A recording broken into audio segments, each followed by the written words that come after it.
A bite from a blood-sucking parasitic insect known as a tick can be life-changing. An infected tick can transmit Lyme disease, and medical experts say early detection is often well treated with antibiotics.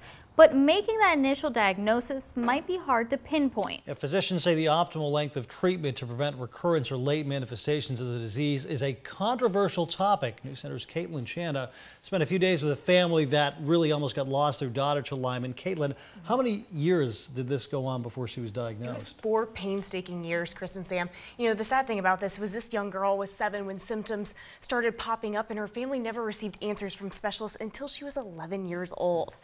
And her parents say Sally, who is now diagnosed with Lyme disease, most days didn't want to wake up until she met one doctor who gave her hope. I felt like they didn't even care about all the symptoms I had to share. My body has felt like this for years. I often go to sleep in tears. By God's hands, I met Dr. Jones. He's my hero. He didn't leave me alone.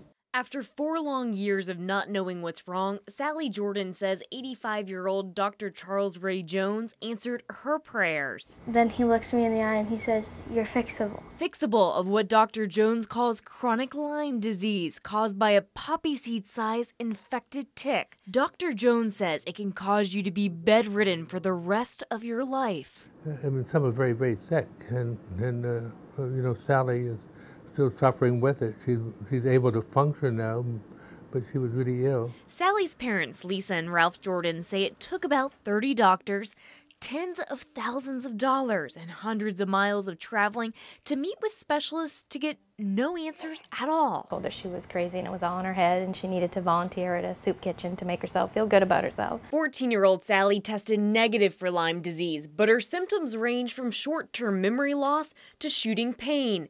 Doctors told her family everything Sally didn't have, but not what was wrong. Do you get tired of hearing doctors saying, "Oh yeah, it's just in your head, you're crazy," or "you have this, and there's no such thing as Lyme disease"? Soon, Sally's sister, Lydia, developed similar symptoms. It was absolute hell for our family. It was seeing your daughter so sick, nobody giving us answers, going down endless roads. The pain would migrate to different areas of her body and started impacting Sally's neurological system. The basics, taking a bath, brushing her teeth, and even eating was difficult. And Sally isn't alone. Neurologically, how it affected him, I would have to tell him to put a shoe on, now tie your shoe.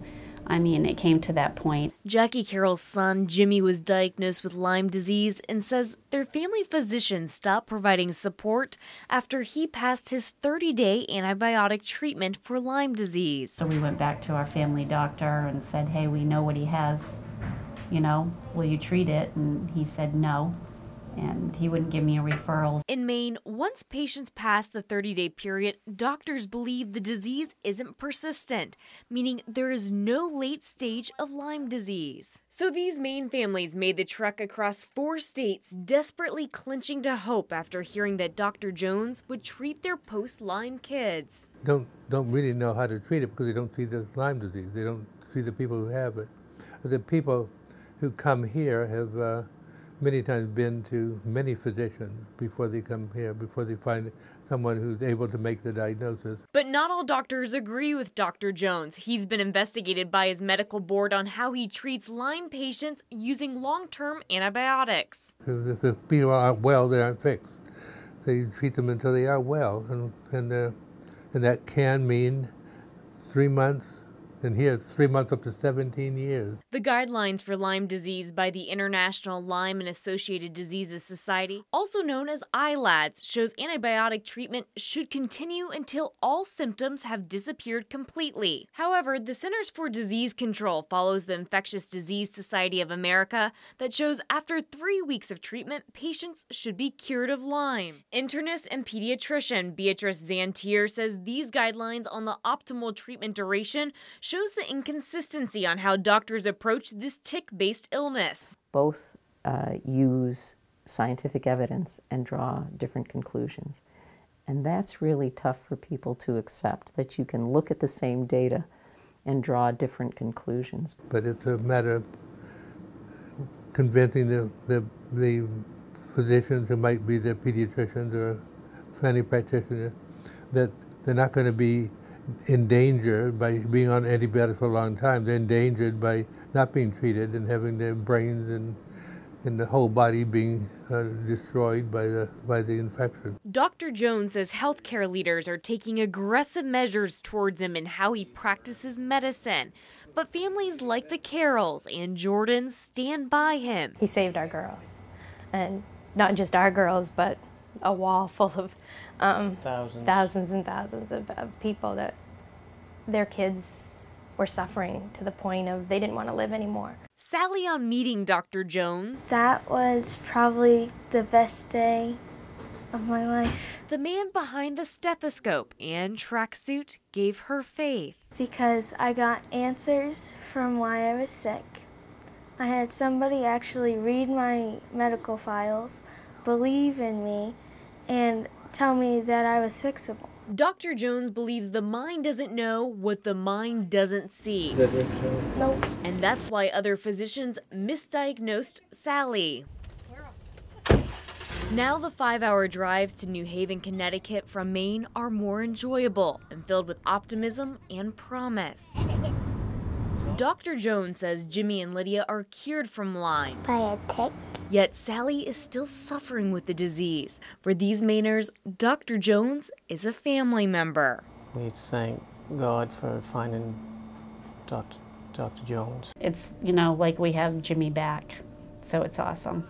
I mean, I can't be more thankful and show him or tell him the gratitude that I feel. For some doctors, most doctors, you don't consider him part of your family.